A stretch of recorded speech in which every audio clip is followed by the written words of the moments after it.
तो श्री राम के अनन्य भक्त प्रभु श्री हनुमान जी के जीवन से सीखने के लिए अनंत बातें हैं। बस आपकी दृष्टि सीखने की होनी चाहिए, क्योंकि सीखोगे नहीं तो जीतोगे कैसे।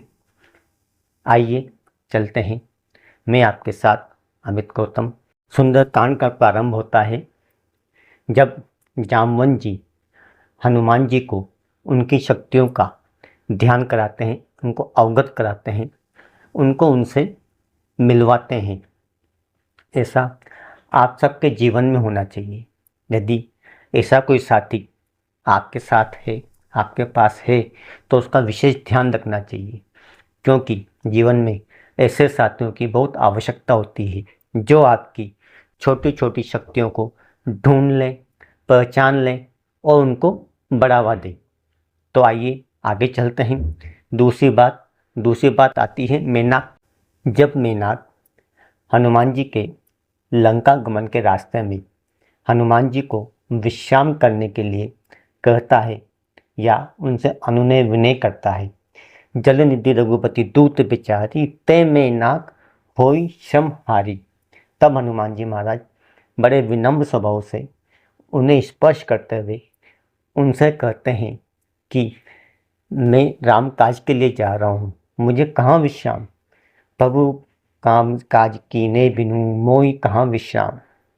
तो हे मेनाक पर्वत, आप मुझे आज्ञा दें और मुझे जाने दें। इससे हमें यह सीख मिलती है कि आप आपके जीवन में आपके गोल से, आपके लक्ष्य से भटके नहीं, तथा कंटिन्यू आप आपके लक्ष्य की प्राप्ति के लिए चलते रहें। जब तक आपको आपका लक्ष्य नहीं मिल जाता तब तक आप रुके नहीं, आराम ना करें, बैठे नहीं। इसके बाद आगे बढ़ते हैं तो प्रसंग आता है सुरसा का और हनुमान जी का, जो कि हनुमान जी को खाने के लिए रास्ते में आती है और अपना विशालकाय मुख बढ़ाती है, अपना मुख का आकार बढ़ाती जाती है और हनुमान जी उससे दुगना रूप कर लेते हैं। जसु जसु सुरसा बदन बढ़ा हुआ, तासु दून कपि रूप दिखा हुआ। और फिर तुरंत हनुमान जी छोटे से होकर उसके मुख में से जाकर वापस बाहर आ जाते हैं। तो ये प्रसंग हमें सिखाता है कि हमें अपनी बुद्धि और बल में संतुलन बिठा के रखना चाहिए। हमें जहाँ आवश्यकता हो वहाँ बल का प्रयोग करें, जहाँ बुद्धि की आवश्यकता हो वहाँ बुद्धि का प्रयोग करें। कभी अपना आपा ना खोएं और हमेशा अपने बल और बुद्धि में संतुलन बना के रखें। इसी प्रसंग में आगे बढ़ते हैं तो हनुमान जी जब लंका में प्रवेश करते हैं तो एक पर्वत पर रुकते हैं, वहाँ से ध्यानपूर्वक पूरी लंका का निरीक्षण करते हैं, पूरी लंका को देखते हैं, विचारते हैं कहाँ क्या है, और रात में लंका में प्रवेश करने का निश्चय करते हैं। पुर रखवारे देखी बहु कपि मन कीन विचार, अति लघु रूप धरो निसी नगर करो पैसार। हनुमान जी अपनी प्रॉब्लम को समझते हैं, उस पर विश्लेषण करते हैं, उस पर विचार करते हैं और वो ये सोचते हैं, निर्णय लेते हैं कि मुझे रात में अति लघु रूप लेकर ही लंका में प्रवेश करना चाहिए। अब इसमें आगे बढ़ते हैं तो लंकनी का प्रसंग आता है, जो कि हनुमान जी को अति लघु रूप में भी पहचान लेती है और उनको लंका में प्रवेश करने से रोकती है। और हनुमान जी एक मुष्टिका का प्रहार करते हैं और लंकनी को घायल कर देते हैं। मशक समान रूप कपिधरी लंक ही चले सुमरी नरहरि, नाम लंकनी एक निशिचरी सो कह चलिसी मोहिनिंदरी। और हनुमान जी मच्छर के समान रूप धारण करके नर रूप में लीला करने वाले राम जी का स्मरण करके लंका में प्रवेश करते हैं तो लंकनी उन्हें रोक लेती है और कहती है कि हे मूर्ख वानर, तू मेरा निरादर करके मुझसे पूछे बगैर तू कहाँ जा रहा है, तू क्यों लंका में प्रवेश कर रहा है, क्या तुझे मेरी शक्ति का भान नहीं है। तब हनुमान जी उस लंकनी पे एक मुष्टिका का प्रहार करते हैं और वो घायल हो जाती है। जान नहीं नहीं मरम सठ मोरा, मोर आहार जहां लगी चोरा। मुटिका एक महाकपिहानी, दुदिर बमत धरनी धन मानी। आपका काम स्थिति के आधार पर होना चाहिए। आप अपनी शक्ति का दुरुपयोग नहीं करें। हनुमान जी चाहते तो लंकनी का वध भी कर सकते थे, तो उन्होंने उसका वध नहीं करा, खाली उसको एक मुष्टिका के प्रहार से धराशायी करा। सुंदरकांड में इसके आगे एक प्रसंग आता है, जब हनुमान जी लंका में पहुंचते हैं, लंका में प्रवेश करते हैं, तो वो एक विभीषण का घर देखते हैं, जहाँ पर उनको छोटे छोटे तुलसी के पवित्र पौधे दिखते हैं और रामायुध, राम जी के धनुष और तीर, राम चिन्ह अंकित उन्हें वहाँ दिखते हैं। रामायुध अंकित ग्रह, शोभा बरनी न जाई। नव तुलसी का नव वृंदित, देखि हर्ष कपिराई। वो महल जो नवीन नवीन छोटे छोटे तुलसी के पवित्र पौधों से वह राम आयुध, धनुष और बाण, राम चिन्ह से सुशोभित था, उसकी शोभा वर्णित नहीं की जा सकती। इन समूहों को देखकर, उस महल को देखकर कपिराज हनुमान जी महाराज हर्षित होते हैं, प्रसन्न होते हैं। इस प्रसंग से हमें सीखने को मिलता है, छोटे से छोटे विवरण पर भी, छोटे से छोटी डिटेल पर भी ध्यान देना चाहिए और तार्किक बुद्धि से उस पर सोचना चाहिए, विचार करना चाहिए। आगे चलते हैं तो विभीषण जी उन्हें समझाते हैं, उन्हें बताते हैं कि जैसे एक जीव दांतों के समूह के बीच में रहते हुए भी अपना कार्य करती है, वैसे ही वो इस असुर समूह में रहते हुए, असुरों के बीच में रहते हुए प्रभु से प्रेम करते हैं, प्रभु का सुमिरन करते हैं। सुनहु पवन सुत रहनी अमारी, जिमि दस नहीं मऊ जीव बिचारी। तात कबों में जानी अनाथा, करी हैं कृपा भानुकुल नाथा। विभीषण जी कहते हैं, क्या सूर्यकुल वंश के प्रभु श्री राम मुझ पर कृपा करेंगे? मैं वैसे ही एक जीव की भांति इन असुर समूह में रह रहा हूँ, प्रभु का अनन्य सेवक हूँ। और फिर हनुमान जी महाराज और विभीषण जी महाराज आपस में चर्चा करते हैं, बात करते हैं, विचार विमर्श करते हैं। तो बातों में हनुमान जी उन छोटी छोटी बातों पर गौर करते हुए, विचार करते हुए ये निष्कर्ष निकाल लेते हैं कि विभीषण जी मेरी भांति प्रभु के अनन्य भक्त हैं, अनन्य सेवक हैं, तो इनसे मुझे कोई नुकसान नहीं होगा। फिर वो अशोक वाटिका के बारे में सुनते हैं, समझते हैं और फिर हनुमान जी महाराज अशोक वाटिका पहुँचते हैं।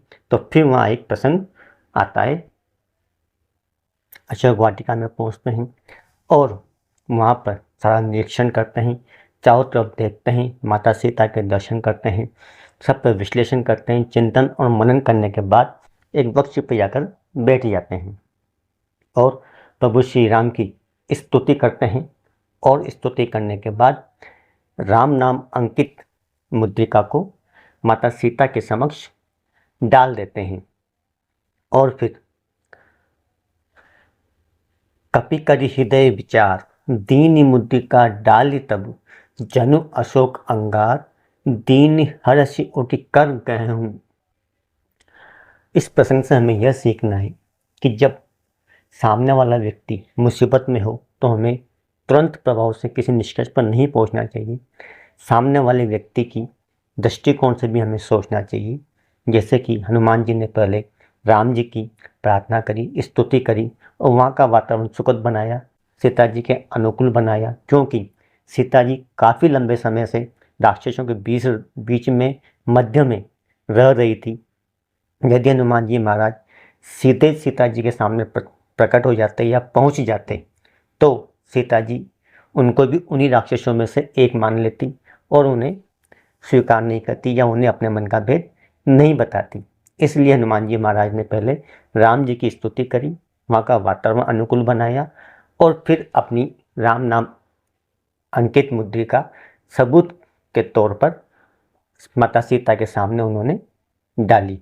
और फिर जब उनको विश्वास हुआ सीता जी को, तब हनुमान जी महाराज सीता जी के सामने प्रकट। इसके बाद हनुमान जी महाराज सीता माता का विश्वास जीत लेते हैं और फिर उनको बताते हैं कि भाई प्रभु श्री राम आने वाले हैं, जल्दी आएंगे, जल्दी यहाँ पर आक्रमण करेंगे। और इन सब के बाद जब फिर हनुमान जी महाराज को भूख लगती है और वो फल खाते हैं, अशोक वाटिका को उजाड़ते हैं और रावण का पुत्र अक्षय कुमार वहाँ आता है और अक्षय कुमार का हनुमान जी महाराज वध कर देते हैं। और फिर इसके बाद मेघनाथ आता है। तब फिर वहाँ पे एक प्रसंग आता है, हनुमान जी महाराज वहाँ पर मेघनाथ से युद्ध करते हैं। हनुमान जी महाराज और मेघनाथ का भीषण युद्ध होता है। और जब मेघनाथ हनुमान जी महाराज के ऊपर ब्रह्मास्त्र का प्रहार करता है, तो हनुमान जी महाराज के पास ब्रह्मास्त्र से बचने के लिए पर्याप्त शक्तियाँ होते हुए भी स्वयं ब्रह्मास्त्र में बंध जाते हैं। ब्रह्म अस्त्र तई साधा कपि मन कीन विचार, जो न ब्रह्म सन मानहूँ महिमा मिटई अपार। मेघनाथ ने घबराकर ब्रह्मास्त्र का प्रयोग करता है हनुमान जी के ऊपर, तो हनुमान जी बड़े विनम्र होकर उस ब्रह्मास्त्र में बंध जाते हैं। इसमें सीखने की बात यह है कि आपके पास पर्याप्त शक्ति और साधन होते हुए भी, संपन्न होते हुए भी दूसरों की शक्तियों का आप सम्मान करें, आदर करें और बड़े विनम्र स्वभाव से उनका स्वागत करें और आवश्यकता पड़ने पर ही अपनी शक्ति का प्रदर्शन करें। यही यहाँ पे हमें हनुमान जी महाराज सीखने के लिए कह रहे हैं।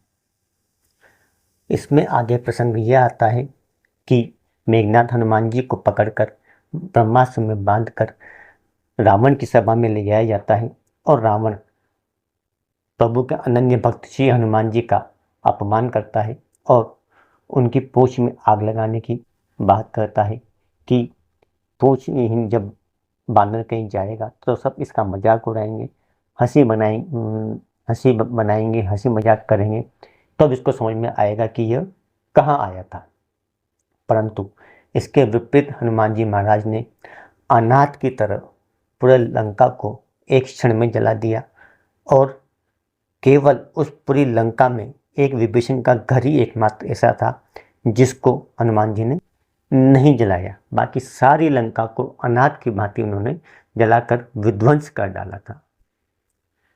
ताकर दूत अनल जई सिरजा, जरा न सोई तई कारण गिरजा, उलट पलट लंका सब जारी, कूदी पड़ा पुनि सिंधु मजारी। महादेव जी कहते हैं कि जिन्होंने अग्नि को बनाया हनुमान जी उन्हीं के दूत हैं, इसीलिए अग्नि का हनुमान जी पर कोई प्रभाव नहीं पड़ा और उन्होंने सारी लंका को जला दिया।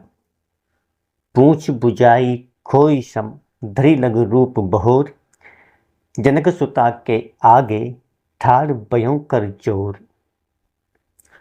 फिर हनुमान जी महाराज समुद्र में कूदकर आग बुझाकर अपनी पूंछ को बुझाकर थोड़ा विश्राम कर कर, थोड़ा आराम कर कर हमारी माता जानकी वैदेही जनक नंदिनी के समक्ष छोटा रूप धरकर प्रस्तुत होते हैं, खड़े होते हैं और फिर उनसे अनुनय विनय करते हुए उनसे बात करते हैं।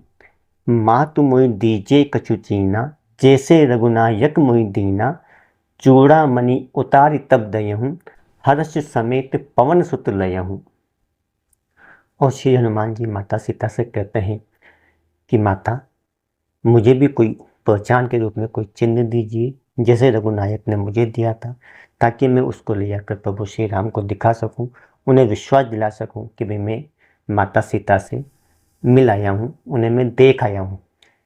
और इसके साथ भी हनुमान जी महाराज को जनक नंदिनी माता सीता चूड़ामणि उनको देती है, जिसको बड़े आदर से, बड़े सम्मान से, हर्ष के साथ हनुमान जी उसको लेते हैं और वहाँ से चलते हैं।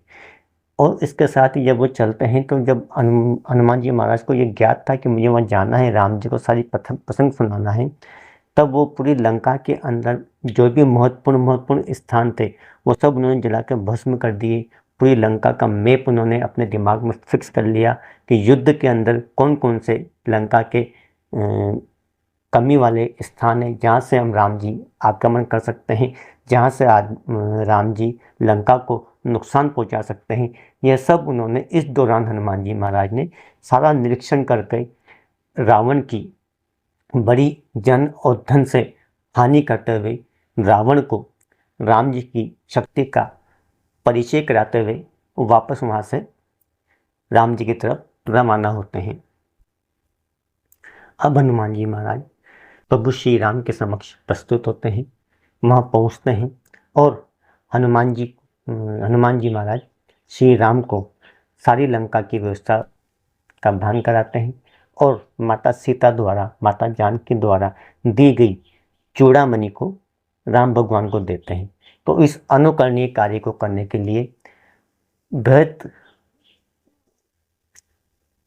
इस कार्य को अच्छी तरीके से करने के लिए प्रभु श्री राम हनुमान जी महाराज को पुरस्कृत करते हैं।